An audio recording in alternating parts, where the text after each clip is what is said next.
Welcome to the AFR Saints channel, where we provide you daily content on your favorite team, the New Orleans Saints. Do us a favor and hit that subscribe button. Be sure to leave your comments below and smash that like button. Who dat?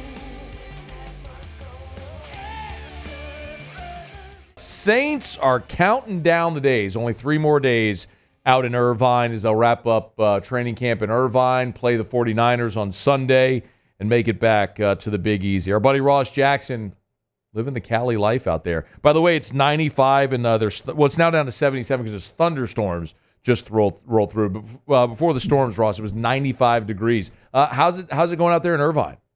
Not like that. Yeah, I know, right? I mean, I'm not gonna give you exact numbers. I feel like I have to be rubbing it. I mean, next year, can I go? Yeah, absolutely. If they had camp out there again next year, that'd be great, but they're not going. Yeah. Hey, not great for A.T. Perry today, right? Left with an injury. You have any update? What happened?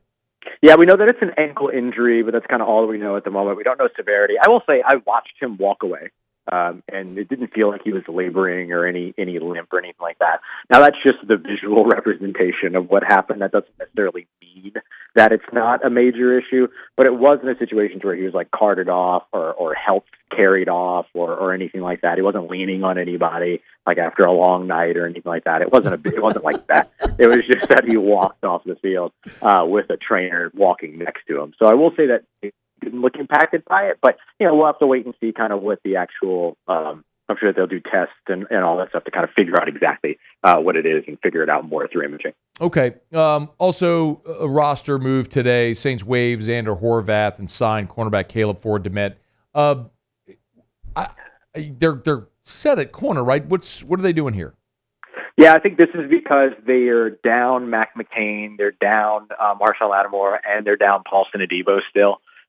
Those guys, Marshall Lattimore and Paulson Adebo, have been around and observing, but just from a numbers standpoint, I don't know if they had exactly what they would have wanted at this point going into Sunday's game up against the San Francisco 49ers, especially with losing Mac McCain.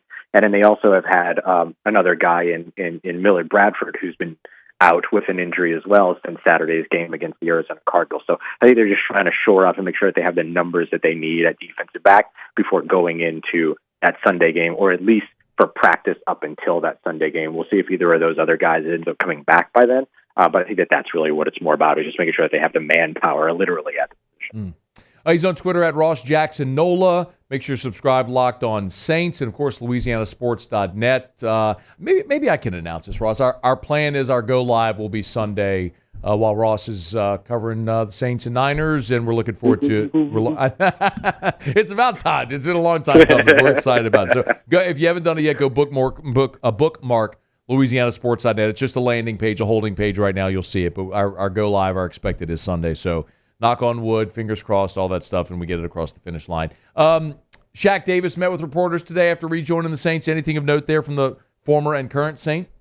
Yeah, just excited to be back with New Orleans. I saw him and Keith Williams, the New Orleans Saints wide receivers coach, doing a little bit of work off to the side, kind of joking around as well. He's just one of those dudes that's just like a jovial guy that loves being around, and he's very excited to have returned and to be back here to get another opportunity with New Orleans. He and wide receiver coach Keith Williams have looked really chummy. They've looked really, it looks like they're working a lot off to the side. And that's always kind of been Shaq Davis's thing, is that when he wasn't on the field, he was still doing work off on the sideline. One of those things you really appreciated about him as an undrafted free agent rookie last year. Looks like he hasn't lost that in himself at all. Hard to lose that, too, when you've got Keith Williams around, who's so engaging and such a good coach, such a good teacher. He always kind of grips you in and gets you kind of working off on the side there. You looked really good today during the one-on-one drills in particular.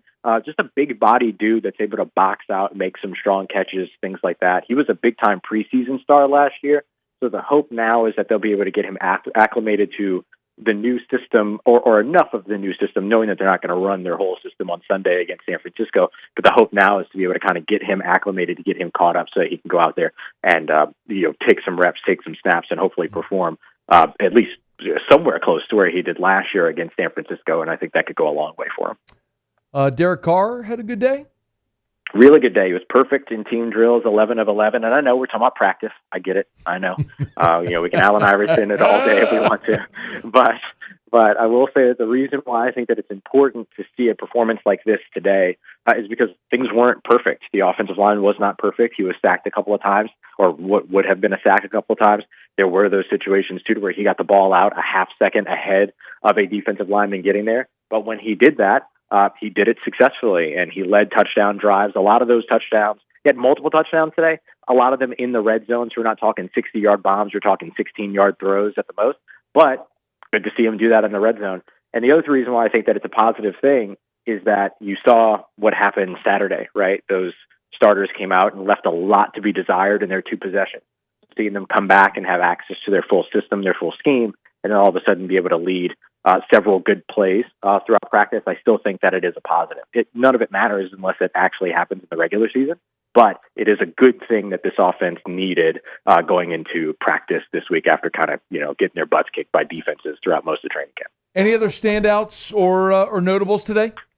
I thought, I know he left with the injury, but I got to highlight A.T. Perry. A.T. Perry has followed up his great preseason game on Saturday with two strong practices, one on Sunday, then he got the day off on Monday, and then another one today.